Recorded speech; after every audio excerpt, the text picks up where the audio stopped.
Well, fight fans, the fight just ended. Just finished watching Danny Swift Garcia and Ivan Redkach.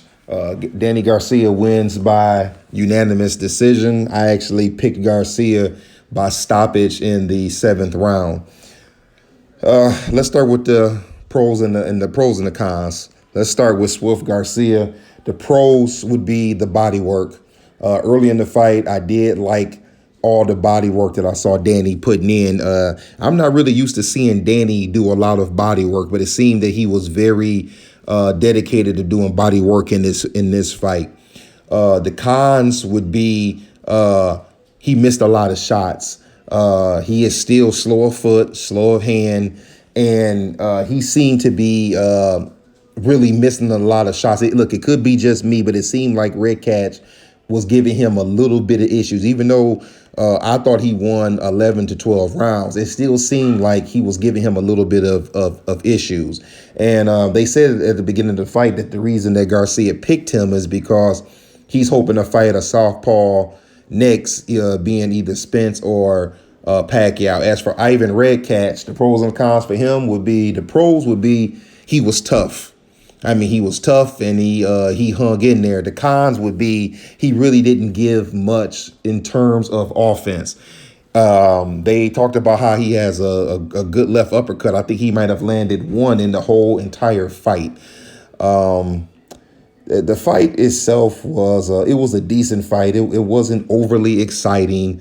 It wasn't boring, but it also wasn't overly exciting. And I think that could be because the people in the crowd, including probably most of us, was expecting Swift to get a knockout and a stoppage. Let's just I guess I don't have too much to add on to the fight as far as pros and cons. So let's talk about what's next. Danny Garcia mentioned at the end of the fight that he was looking for a big fight next. Errol Spence.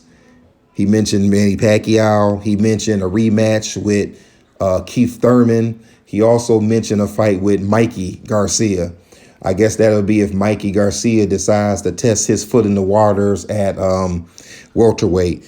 Let me go over what I think about all four of those fights. Number one, whenever Errol Spence does come back, Danny Garcia is not beating Errol Spence. And this fight actually didn't show me anything to make me think he would beat any of the two left-handers that he mentioned.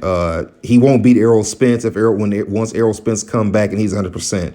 Next will be Manny Pacquiao. Even at 40 years old, he's not going to beat Manny Pacquiao either. If Ivan Redkach could give him the trouble that I think he did in the southpaw position, he has no shot of beating Spence or Pacquiao.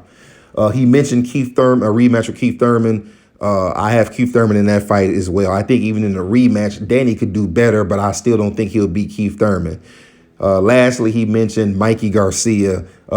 He could win that fight due to the fact that Mikey Garcia really would be fighting, as far as I'm concerned, too heavy, too far out of his weight class. But I don't put it past Mikey Garcia to beat him.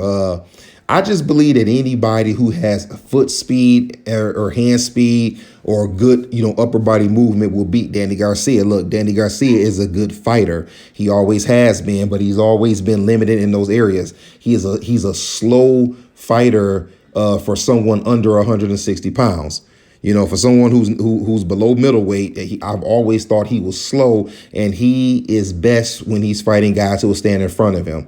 All the guys that he mentioned that he would like to fight next, they're not going to stand in front of him and let him plant his foot and tee off with that left hook. Look, I give Garcia props for wanting to accept the challenge. I get sick of seeing him fight, quote, tomato cans. So let's see him in one of those big fights. Pretty much, I don't have too much more to add to it. It was a decent fight. He won by unanimous decision, even though I thought that he would win by a stoppage. Pretty much that's it. Give me your thoughts on it. That's all I got. I'll let y'all later.